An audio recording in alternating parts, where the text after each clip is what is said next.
Good morning. It's Tuesday, October 20th. About 36 degrees. Looks like another lovely day in paradise. Thought it was just foggy out, but it actually seems to be kind of drizzling a little bit. Things are damp. Rather damp. But hopefully today's going to be the last day of harvest. Headed to the field. It's still pretty gray and damp. I noticed when I put the shield back on the left side of the feeder house there that it was pretty well wet from sitting outside for, I don't know, 20 minutes or so, however long it took me to blow off the combine and grease the daily grease zerks. So I get to run the combine a little bit, at least this morning, because we're calibrating the yield monitor, so we need to do several small loads at different speeds or different grain flow rates, essentially, to kind of establish the numbers, the calibration constants that the monitor needs to use to correctly count the bushels going into the grain tank. And you can see the road is pretty damp looking, and you can tell like the rocks that have been turned over by traffic because they're lighter colored. Wasn't supposed to rain until this afternoon.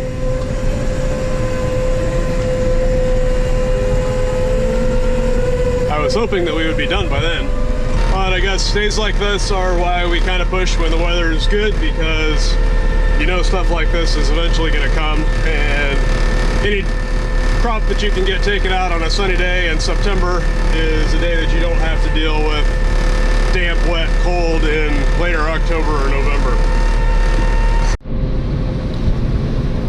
Coming along on our cow loads, continues to be very gray and drizzly.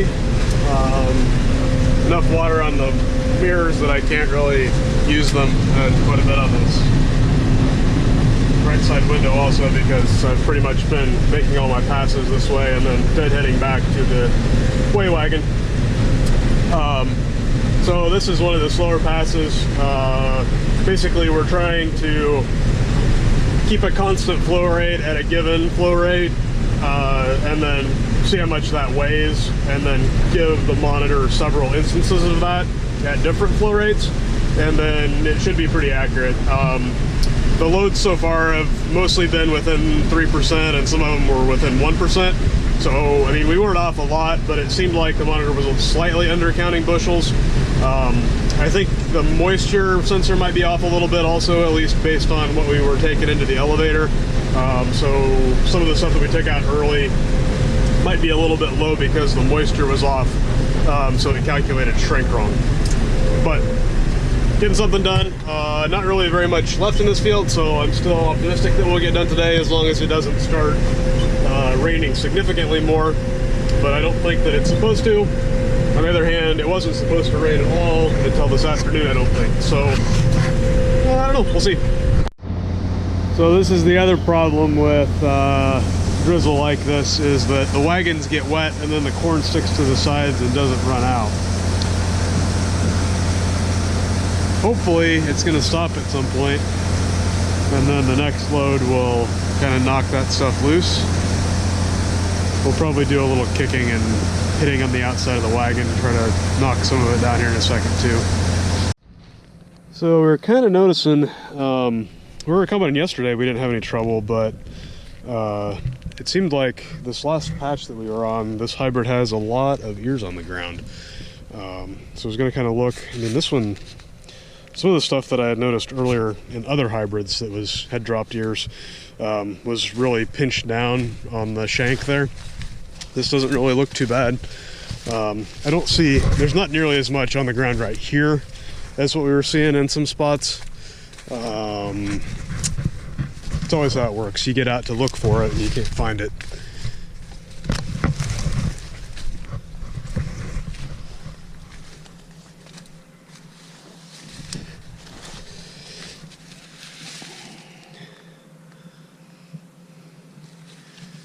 See anything obviously wrong. I think Dad was wondering if maybe it could have been the refuge corn that didn't have the insect traits. Yeah, so there's one right there, there's one right there, not what we love to see. And again, one of the reasons that there are some arguments to be made for taking out corn early, even when it's a little bit higher moisture. Because you can get stuff like this. That one's well attached to the stalk, but probably 50-50 whether that gets caught by the point on the snout.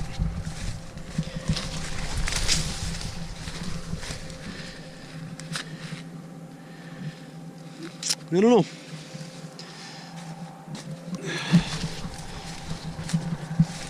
Definitely not what I'd like to see.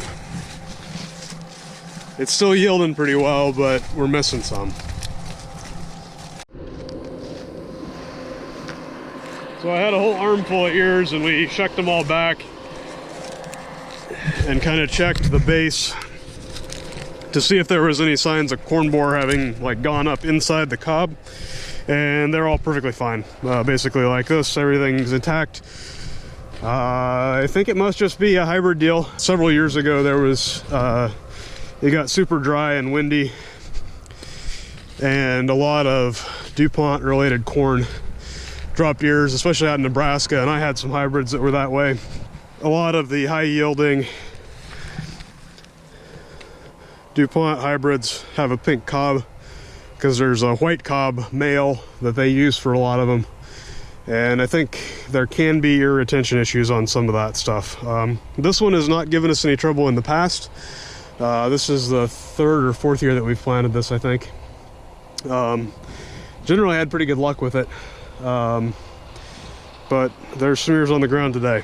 It's after lunch and still drizzling. They did change the forecast maybe 10:30 or so, because it wasn't supposed to do anything until midday. So you might be wondering why we're fighting this. The reason is it's actually pretty dry yet. It's a little bit wet on top, but it's only rained 1/10 of an inch or so. And it's supposed to rain more, I believe, tomorrow night. So we could run tomorrow, but really want to get done. So looking at a map, we should be into the Syngenta corn, the same one that we had some trouble with a couple weeks ago, breaking cobs really bad, or not able to shell the grain off the cob because the cobs were splitting.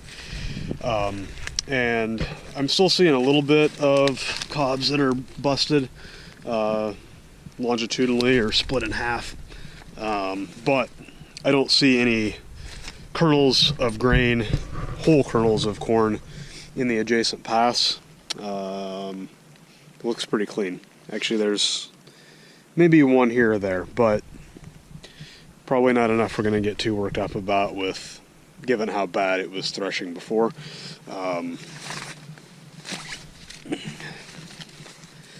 Cobs feel pretty good now. We are losing some, I think probably mostly head shelling.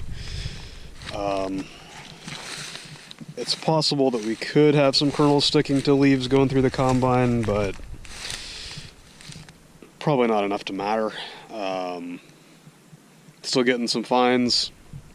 Probably the grain is way dry, but not very much left, and then we'll be done. The corn that's left will almost fit in the frame, although you can't see it over the top of the hill.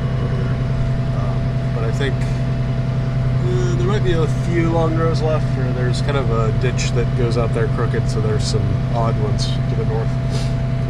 But we're getting there. I thought that it had maybe stopped raining for a little bit, or stopped actively raining, but it seems like there's quite a few raindrops on the windshield again. Had to crawl up in that last wagon with a grain shovel and scrape down a bunch of stuff that was stuck to the sides. This wagon is actually sticking a lot less than the other one. Not sure why. Must have just caught more moisture on the corn. So I think I might be able to just sort of, if I'm kicking the underside here, trying to knock stuff loose.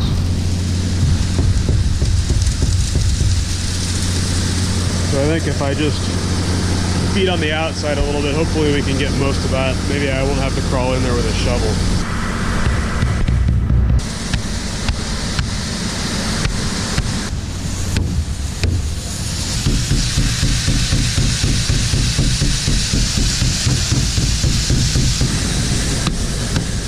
There's a bunch there, I think. Better, but not great. Maybe I'll get the shovel after all.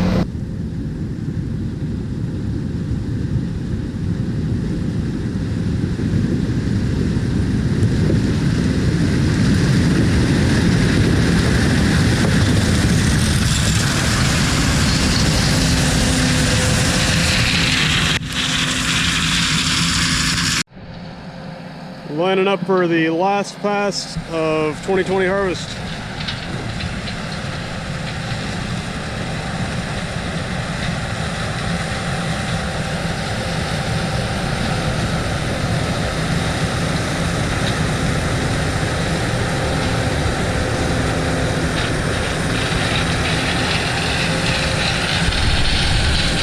Just finished getting the last wagon into the bin.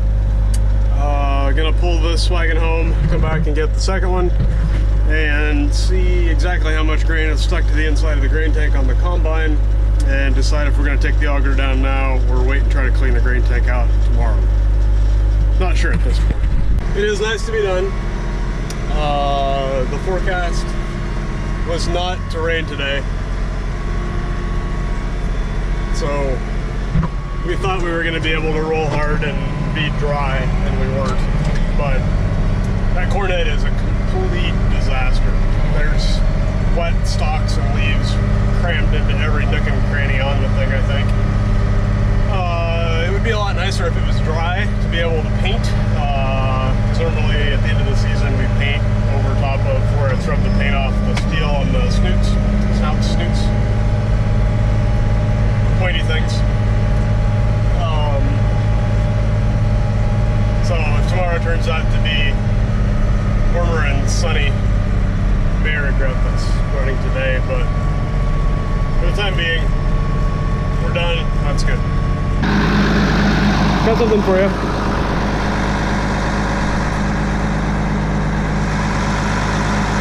Probably really looks worse than it is, but there is a fair amount of corn stuck to the hopper topper here. I don't know if it's enough to really be worth running in the auger. It might make more chicken feed. I don't know. We'll think about it. So, like I was saying, complete disaster of a mess. Silks and beeslings stuck to everything, which is wet, along with a lot of the dust and mold and mildew and stuff that would have blown away if it had been dry, all stuck to stuff. See all the pieces of leaf and stalk wedged up underneath the snoots and everything else. Just a mess. But I lost the GoPro. Fortunately, we found you. I just got back from taking down the auger, so got the auger down, parked on the hillside and got the tractor back. And the next item on the agenda, so to get that tractor in, I need to pull the grain cart out. I'm planning on seeding some rye cover crop. I don't have seed yet, and it maybe depends a little bit on the weather, but I think we should have 3 weeks, I think, before the deadline for NRCS.